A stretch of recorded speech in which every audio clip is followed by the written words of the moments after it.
pagkaon sa tanan. I know na ikan kita sa lain-lain na lugar ito. Ay taga-Labason, ay taga-Cebu, taga-Lapuyan. I myself, ikan focus kani ato sa Bacolod City, no? So, taga-lain-lain na lugar. So, atong pagkasundan ang atong servisyo katong kaponon para kay Berna and Minmin. No? Wala yun ay nailhan na masaya, no? Minmin. So, in behalf of the Church of the Nazarene Liga and the Liga, no? O MCDF, school siya sa Church of the Nazarene Liga, kaya naman tayo mga parent, no? Mga friendship ko ni Minmin, no? So, naakaroon sa panduyo o paghatag sa akong kasubo tungkol sa panaw or pagkaniwan ni Mino. So, sa akong naipalag, si Minmin kay special siya, no? In a sense nga, hindi siya normal in physically, emotion, or sa mga bahin sa iya kinabuhi. Pero ang pinaka-maayo nga nahitabo sa iya kinabuhi is special siya sa matagkasing-kasing, no, sa iya mga nakilihan. No? Naa siya yung special place sa matagkasing-kasing sa nakailang kaniya. No? So, baby siya sa tanan. No? Kung naghatag siya kalipay, no, naghatag siya o bisan pa sa iyaang sitwasyon, basta naghanag kamahal sa iya. Bisan anak kami, diba? Or labaw na yun ang iyang family. Kaya nga nung imahal siya sa mga tao na nagpalibot sa iya, tungkol kayo, mahal kung kaayo siya sa iyang family. Kung atong katawon, atong nagtawon, niabot ang iyang kinabuhi, taas na kaayo ang 56 sa iya, no? Kaya ubang taliitan.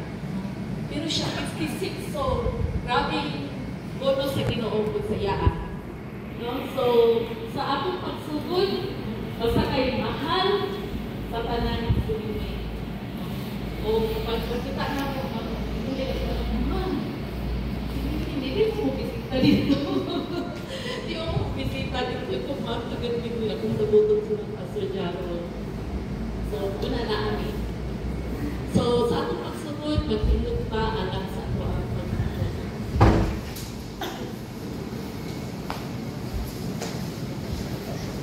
Sa malagsamahan sa anak sa Diyos Espiritu Santo, among langit mamahan, Diyos maraming karuhanan, salamat sa panahon ng katatanan ko. Na-enjoy na mo ang kinabuhi ng kalibugan. Even naman sa kinabuhi ng Father God, na-enjoy po niya 56 years sa iya ang kinabuhi ng kalibugan. Salamat kayo, Lord, sa panahon, sa tanan mga kahit tayo na nilihakan, kanang-tanan. Kung even na karoon ng kamunod as we celebrate sa kinabuhi ni Minmin, naku kayo yung pasalamat kanina, Lord, kung ang among kasing-kasing kasubo tungkol sa kaminaw, isang mga ilang inaangya ang family na mabot yun sa time na sila minawon ang ikaw, Father God, mag-comfort sa mga kasing-kasing na adunay katulaan. Lord, hindi na pagpunod, hindi mo i-bless ang matag usap, isang naman sa hulong na i-share kanato sa kay Pastor Jarrell. Lord, ikaw maghahatag wisdom kaniya kung even sa among tanan na makaabot sa among kasing-kasing ang mensahe na iyong ipadala ka natin. Lord, salamat kayo sa tanan. Salamat sa blessing sa family. Salamat sa pag-provide, pag-comfort kanina sa kanila. We bring back all the praises and glory na ang kanina sa pangalan ng Jesus Christ. Amen. So, nakikita o ano mo ka sa walang kanta? Ang ato kong katahod ko, kisay naka-memorize sa kanta na still, ako alam mo pinag still.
Once again, may hapon sa atong tanan.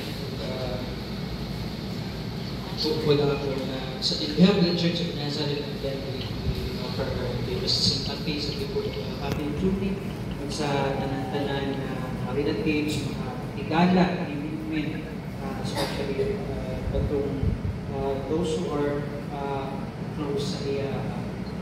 Si Minmin na doon, gamay ra ang tinugig nga ngayon na ako na spend na friendship because naman sila sa school, so sila. But inumdum ko, yung tawag na sa mga isod siya ito, pastor. Nabot na tawag niya sa ako sa pastor, pero hindi na ako makalimutan kay padre. Padre yung tawag sa ako. Or sir, kaya katundok pa itong panahon na po. So, daga na siya mga tawag sa ako, but every day, katahan na siya, happy birthday, malipay ka kayo na. Kung naakay balon kay hatag, or kung naakay 5, lipay kayo na si Minmin. Makita rin mo, those souls makita rin mo the genuine heart that they have.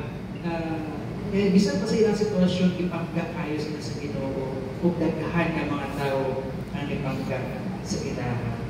In Ecclesiastes 3, ako pagbabasa ko, 1 to 8, and I hope and pray na ang mga pulong karoon kahapon makahatag na itong comfort at the same time encouragement sa matagos sa kanyang ito. King Solomon sa Ecclesiastes, there is a time for everything and a season for every activity under the heavens. A time to be born and a time to die. A time to plant and a time to uproot. A time to kill and a time to heal. A time to tear down and a time to build. A time to weep and a time to laugh. A time to mourn and a time to dance. A time to scatter stones and a time to gather them. A time to embrace and a time to refrain from embracing. A time to search and a time to give up. A time to keep and a time to throw away. A time to hear and a time to mend. A time to be silent and a time to speak. A time to love and a time to hate. A time to grow up and a time for peace. Ginoong Diyos sa kami Ginoo mag-reflect sa inyong pulong. Inawag yung Banal na Espiritu, yung presensya mag-ubay ka namin. Open our hearts and our minds. In Jesus' name. I know this time may nato na sorrow sa family.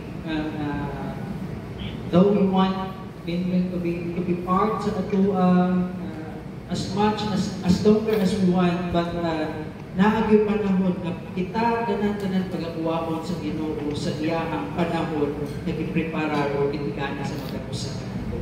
Some enjoy their days sa madugay ka panahon sa uban pilara ka tuig may na to sa early the 56 years is a blessing already from the Lord in your situation.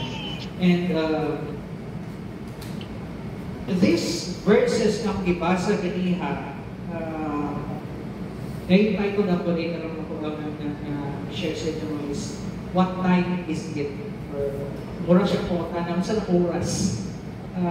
I remember, it is interesting because more than 2,000 years ago when King Solomon wrote these words sa Ecclesiastes, so may go na to more than 3,000 years na maybe, I don't know. Maingon nato kini siya nga mga pululungon is suitable para sa pag-usa nato sa family, sa mga higala, sa mga relatives. A time to be born and a time to die. Panay panahon sa kita igapakipanganak ang kalibutan na kung naay panahon na kita tugakuwaon sa Ginoo. Kasi noon is niya ni for there is a season in everything. Naagi panahon para sa kag-usapan nato. Diba? Season. When you say season, ipig ulan, ipig or when sa Pilipinas, naninya ka ng ulan na El Nino. Siguro na siya, extreme heat, extreme rain. So in short sentence, the author is how express kung unsa ka fragile ang kinabuhi. Kung ikaw fragile, di ba? Nakatana, pamilyar naman ito sa Shopee o Lazada. Pag na nakabalandra sa buwan sa box ninyo, sa mga naghihilig kung order dito, Shopee Pay, kuhan, display later. Nahagi na siya, mostly sa itong mga items, fragile. Huwag pasabot, dali, mabuha, o dali ka madapot. So, ang atong kinabuhi, sa pulong sa inuusama ni Ana, mura na ka, usa ka bulak, like a flower, here today and gone tomorrow. So inana ang atong kinabuhi, walang isang tuwang batuan ni kalibutan na. And we know that we are being, a being, or kita, mga tao na nahatag og importance sa time. Time is time. Of course, dahil po lang atong definition sa time. Nagtuko sa Amerika, time yun. Sa Pilipinas, so yung mga time, yung mga nasa so, pwede ba natin sa social media, or nasa maybe, another nasa dahin na po ng time, tukmak na, right? So, depende. But we set importance sa panahon. Especially sa mga nagtrabaho. So, una, kung hindi pahilig kung matag sa'yo, alarm clock, ako na sigurado, malas 4 makamatag yun. Except na sa itong mga higagang, mura na edad-edad gamay, kaya alas 3 pa na, mamata na, wala hinungtan. Ba't minsan nakarelate na sa mga diri? Salamat sa Ginoo kung tama kung mula 5 makamata o makatulog or alas 6. Parang ba, nag-listen na, alas 2 pa lang. Pero we have schedules and appointments. Natay mga ginapasset nga dates sa ato ang calendar. At di na ito kailangan na-miss because we know that how important time is. And we know bigger amounts of time, we measure months, years, o kung sa pa. Familiar na itong season sa country. But maybe time should be measured in more than hour or days or years. And I know sometimes kita nagalingkod din karong kahapon, we are already thinking of dates. So na siya date, pasabot na dates sa mga uyab-uyab. At nagalay namin na date. The day that we were born, the day where Smith ipanganak, June 12, Ariha kami month ipanganak sa may nana. Sa mga na, apil lang siya yung birthday sa celebration.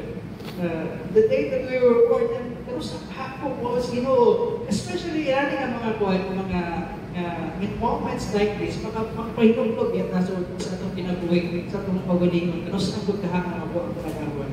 How long or how short ang ihatag kahanga ang pinabuhay sa Ginoo sa ako. That's how we measure time. And some of us are sitting here thinking of how long or short our life is. Kung sa kahanga ako accomplish ani nga natuliga. Accomplish kahanga ako ang plano. Basta si Magin, yung tanang mahinyo, makahapon ko, mga no? Or, nakahapon, anak, nakuha mo sa Ginoo, maraming anak na mga pangutanan. We have lot of question about, ba't ito nakakapon pala siya anak? And I be remembered, pagkabot sa panahon, as a successful person, pero importante kita sa ito, mga pangutanan. Pero remember ka ako sa society, or sa akong higana, ako sa lingan, a successful person ko, remember ka kung a failure person ko, or a name that is worth ko, remember, or a name na parang, ay, ito, kung naunaan pangalan na, may pagkakita nyo na, may nana, diba? Daghan ang mga pinuntahan na tingali sa ato ang una. But let me ask you, Carol, what time is it for you today? Pastor, kasi ito, but the writer of Ecclesiastes, King Solomon, there's a time and a season for every event under heaven. There is a time to wait, yung niya sa may basa, and a time to mourn. Ay panahon sa paghilang, ay panahon sa pagsubok. And I can say that today is a time of mourning. Karong si Manaha is a time of mourning sa family. But masabot na time of sorrow, time of paghilang. Okay, so hindi na paghilang ko, but normal na siya. As human as we are, we have emotions. Wala rungkot sa ito, na kinahanglan din nato mourn. You have lost your loved ones, especially sa family, sa mga relatives. And it's a time to mourn because it hurts. Sakit kaayo siya, di ba? Yung parang muragi, kuwag yung tingalis langit ba? Inani na tayo, wawag sa Ginoo, mga date, di ba? Sa'yo na itong kuhan ang mga kamuhan sa Ginoo. But I just want to encourage you, in spite of your sorrow, do not deny yourself the feeling of grief. Kung kahilapon ka, paghilak. Hinanag na siya importante kayo na. Because kung ato na siya nag-uun or ka, especially sa mga lalaki sa ay, abi na ito kay lakit na, di na pwede hilak. Pahilog man na ito, maghilak-hilak ng laki. Diba mo inanasahin mo? We need to let go some of the pain in our hearts. So, because for when you grieve, healing takes place. Kung imuha na siya pagawas, imuhang ibati, manam-manam na siya kung heal. We have to let go sometimes of the people that we love. It takes time. Dili, ihatihan tayo yun. Upang kapag dalan mo rito sa Christ, pag-uman, palit daw tayo lang. usahay, especially ating baby, di ba? Usahay, broken din naman, paminaw, especially agad, pag mga hikala na naging mo. But panahon, ikaw na lang isa, usahay ko, Lord, yan naman, yan kayo mga pagkakas sa akin. So, time to mourn, ayaw pa na siya, tawag niya, don't deny yourself of times of mourning. Next is, today is a time to remember. A time to remember sa atong mga kaagi, or sa atong mga moments with early. Sa itong mga panahon nga iyahan ispend kauban nato. All the laughters, bro, kinagdanan na naman ang manigdang po sa iya, laughters ng good. Mga katawa, wa may away, wa may kuhan, siyempre. Because all of that time na iyahan na rin is joy, di ba? Malingaw, biya kasi naman yun. So, inana, a time to remember. Funerals daw are bitter, but like at the same time sweet. Pura siyang kapi. Funerals are bitter and sweet. Yan naman, because they are bitter because you have lost a loved one. But at the same time, funerals are sweet because you have many people, memories that you can share. But at the same time, yung mo makautan mo mga higala, yung mga igsoon, mga kapanagyan, yung mga layo na kayo mapanagsaraw kita. Yung nila mga okasyon na mapaupan mo yung mga higala, mga suod sa kinabuhi, panahon sa birthday, nagsara kayo. But funeral is makugi na siya po sa iyo. Sa iyo, tinanay kasal. But makugi na siyang pinakakuhan yun. So they are bitter, the same time sweet, because you can spend with one another. You can remember the good things that you remember sa imong mga hinigman. I'm thankful to God that God made us with a capacity to remember. Dili ito makalimot dahil ta. At mahinumduman yun nato. And think of the good times and the bad times and experiences nga ato ma-remember. Yung pa rin ang tinitignan niya today, yes, it's a time to mourn at the same time, a time to celebrate sa kinabuhi ni Early. Why celebrate? Because we know that our life here on earth is bubo lang na kayo. But what we are waiting for is the eternal life na ito maspend kauban ng atong inubo ng itutuhan sa iyang panaginso sa langit. So, muna nagdudog sa tuwa mga sa mga bata, sa mga inana. And I know, kasi eternal Lord is kahuban na niya ang ito. And today is also a day of comfort. Time to mourn, a time to remember, at the same time, a time of comfort. Because ingon sa pulong sa Ginoo, I will never leave you nor forsake you. Sa panahon na ito, gitubang, panahon na balikayon mo na, Ginoo, sa panahon na nagsubo mo, remember that Ginoo kauban ihapon ninyo. I know to prepare a place for you, and I will return to take you to be with me if you believe in me. So ngayon, in the midst of death, kung mutulungan na sa Ginoo, kung itubot na sa Ginoo, He will never leave us nor forsake us. Kaya siya ang iyong promisa. Bayaan lang sa tanan, bayaan lang sa mga higala, bayaan lang sa mga suot nato, ba't ang Ginoo dilig yun mo, bigyan ka nato, bahalan kita usahay ng bigyan sa iyahan. Inana ka mga yung mga iksuro. In Lamentations 3:22, though He brings grief, He will show compassion. So great is His love, great is His unfailing love. Bahalag magmuhatag siya o kasubok, muhatag ko siya o compassion sa ito. Kindness, pag-ibig. So, yung Lord ko, blessed are those who mourn, for they will be comforted. Tungod na pag-subo, they will be comforted by God. They will be comforted by other people as well. O na sa panahon, kita ng subo sa 1 Peter, niya, cast all your cares on Him, for Jesus cares for you. And Psalms, niya, the Lord is near to the broken-hearted. So sa panahon na kita naglisod, sa panahon kita natuwag sa kagulanan, sa kinabuhi dumi, ang Ginoo dukol kanina. Ang Ginoo nagapuban kanina.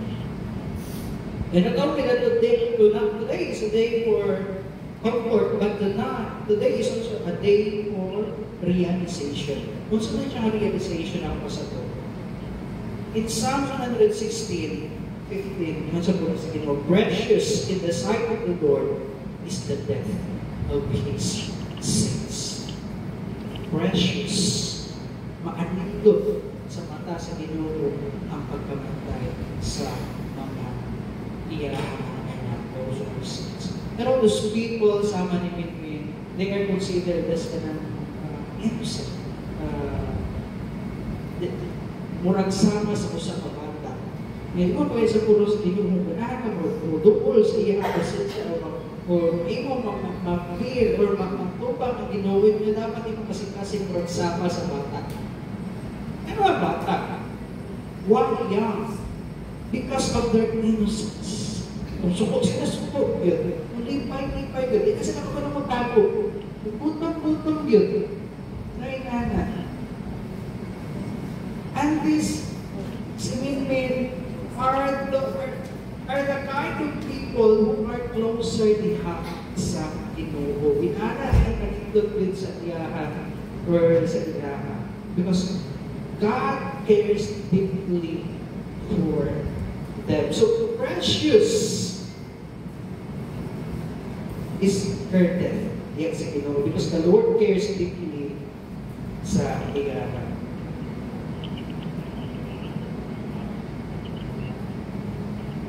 Kung ato ko niya siya inunduman that all my days will be written in your book and plan before the single one of them began. Kung kita nituuli sa Ginoo, siya na ang plano sa atong kinabuhi. Siya na ang uliyak na nato. Siya na ang uliyak na nato.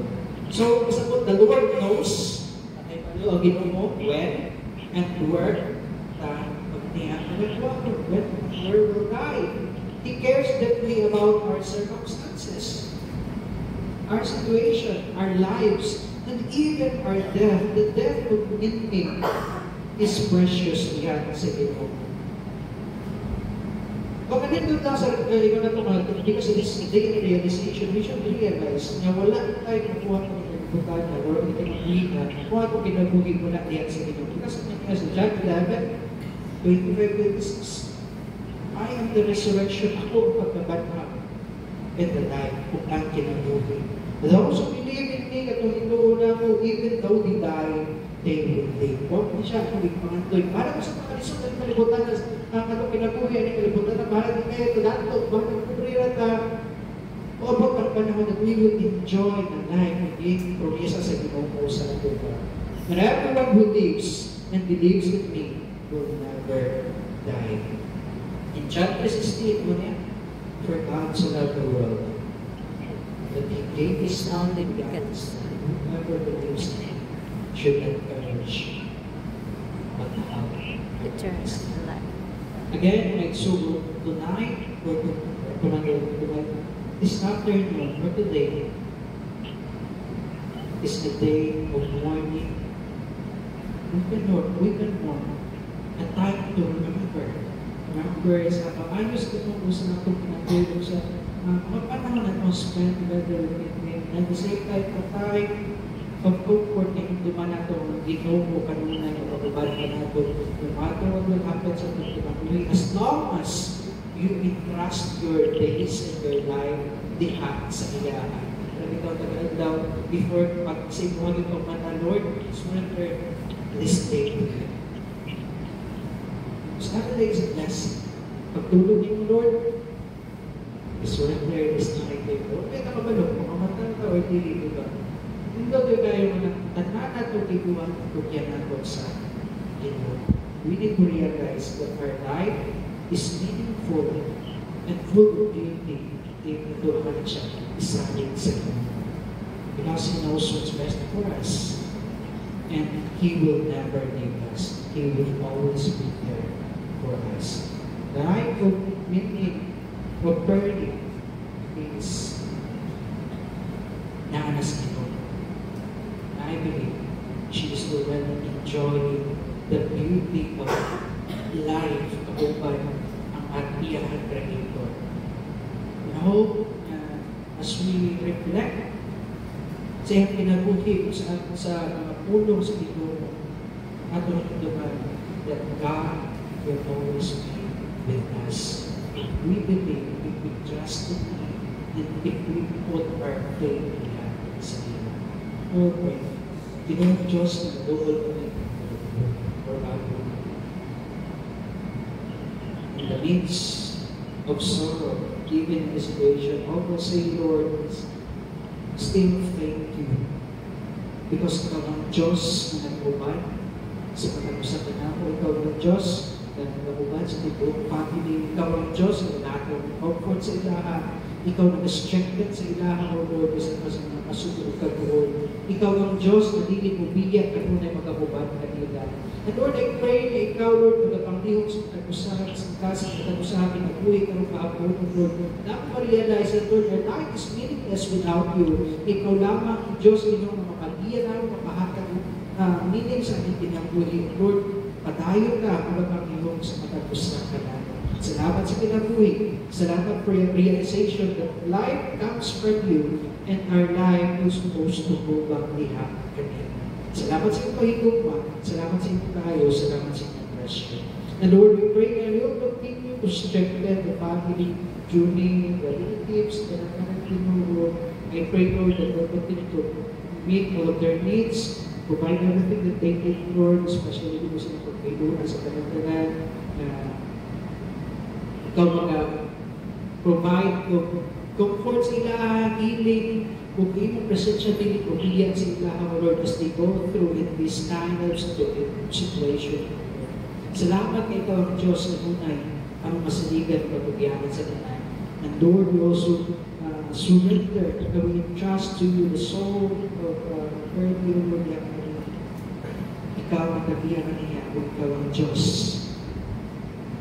na mag-welcome sa iya sa iyong himaya. Salamat Ginoo sa iyong pagkabuhaton. Salamat sa tanagtanan. Salamat po Lord sa kaluwasan ihatag dito sa katapusan. In the name of the Father, and of the Son, and of the Holy Spirit. Diyos,